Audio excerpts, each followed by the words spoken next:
Hello, good afternoon, everybody. My sincere thanks to the organizers of Jeevanaya and also to the chairman for inviting me for this talk.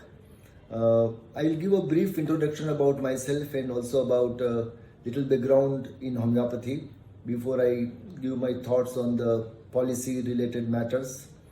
Well, I am a homeopathic physician in practice for around 35, 36 years and also involved into research for last 25 years working in the area of new drug discovery in homeopathy. Homeopathy is a system of medicine which came from Germany and it is widely practiced in India and across the world. And it has around 1,500 registered medicines in various pharmacopoeias in the world. And there are said to be around 3,000 homeopathic medicines available in the market in different parts of the world. It means half of the medicines are regulated and other rest are not regulated medicines.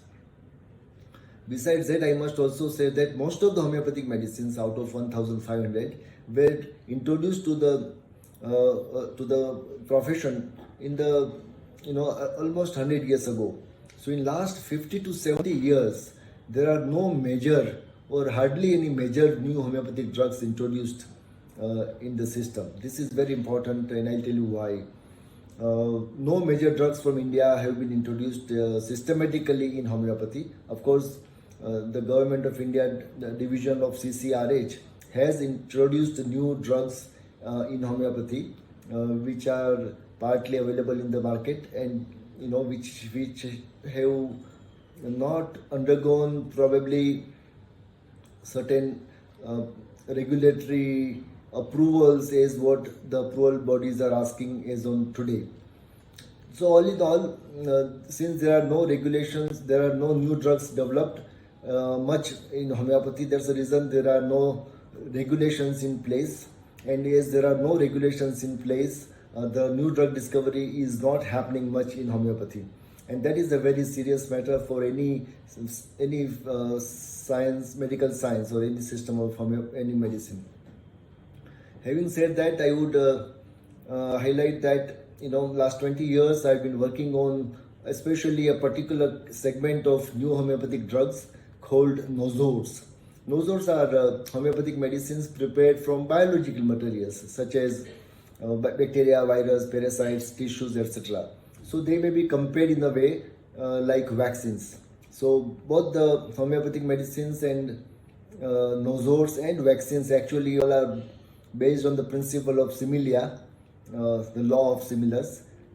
However, the vaccines are prepared differently by the process of attenuation, and while the homeopathic medicines are prepared by the process of potentization. But these are two different ways of creating some medicines which could potentially modify the immune status in the body and bring some kind of immunization, so to say. Now, I must specifically say that these new drugs that we've been working on in last around 20 years, especially the nozzles, based on all this nozzle related work and especially the COVID nozzle work, we have initiated a startup company called BioSimilia, especially to dedicate on new drug discovery research. And this startup was formed especially during the lockdown period of COVID, and we have developed a COVID nozzle which has undergone various studies such as animal toxicity study as per the OECD guidelines, as well as it has undergone phase 1 study, phase 2 study, randomized placebo controlled trial on 2,233 high risk individuals at the Mumbai's BMC run quarantine facility. All in all, this nozzle has shown very interesting outcome in terms of its prophylactic capability to an extent of 62% over placebo. And currently we have a large trial, phase 3 trial, which is on the verge of completion.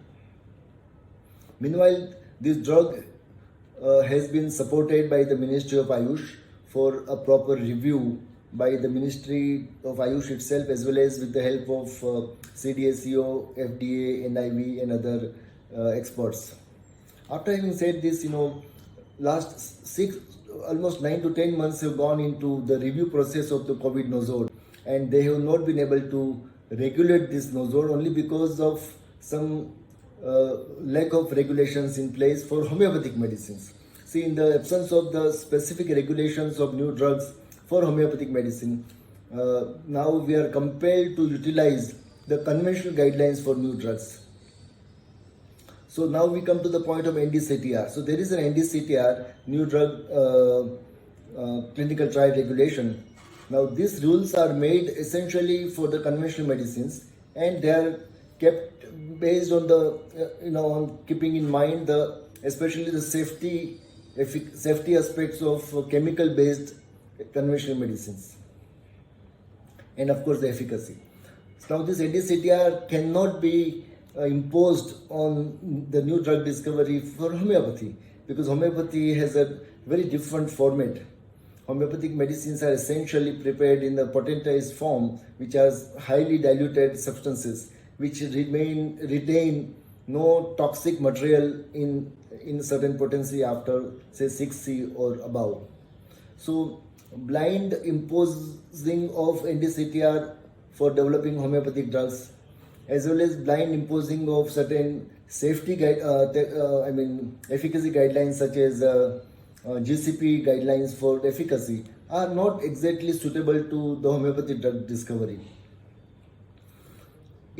For the purpose of efficacy, the conventional guidelines are disease-specific efficacy.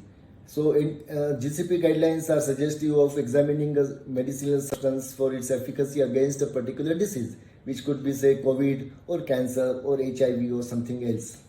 However, in homeopathy, medicines are not prescribed on the basis of the disease, but they are prescribed on the basis of certain totality, and that totality is matched with the help of a very peculiar method used in homeopathy called drug proving.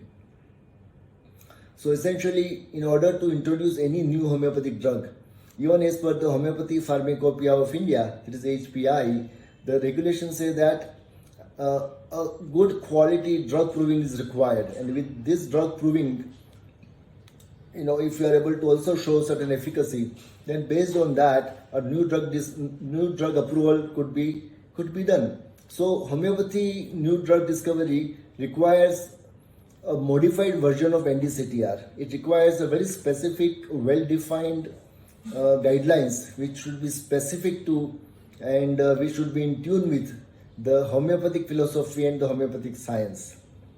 And because of the lack of these guidelines as on today, or of lack of well-defined guidelines, the area of new drug discovery in homeopathy is not evolving somehow.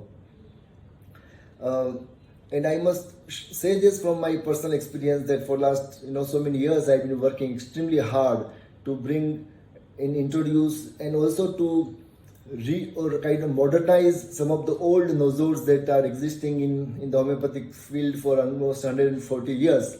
Now is the time that we need to redo them. For all this, we require a proper policy in place, especially for biological materials as well as for the non-biological materials. So if this is set by the Ministry of Ayush with the help of CDSCO, then we open up a new avenue into developing new drugs which could help millions of people in the world. And fortunately and incidentally, India has this potential of taking a leadership role under the guidance of the Prime Minister, Mr. Narendra Modi, who has been working very favorably for the Ayush systems of medicine, including homeopathy. So it is high time that the regulators, the policy makers, people sitting in New Delhi and other places, they pay serious attention to the need for new drug regulations, keeping in mind to make it more friendly and more encouraging and more supportive to the growth of homeopathy new drug discovery. So I believe through this forum, I convey this message to all the stakeholders in the space, and we hope that this development happens, these supportive measures are taken place, so that there are so many medicines which are waiting in the pipeline, for which we have already done significant research in the last 15 years. They could be brought to the profession, and this could be in the form of a gift of new homeopathy drugs from India to the world. So with these words, I will conclude my talk. Thank you so much for listening to me.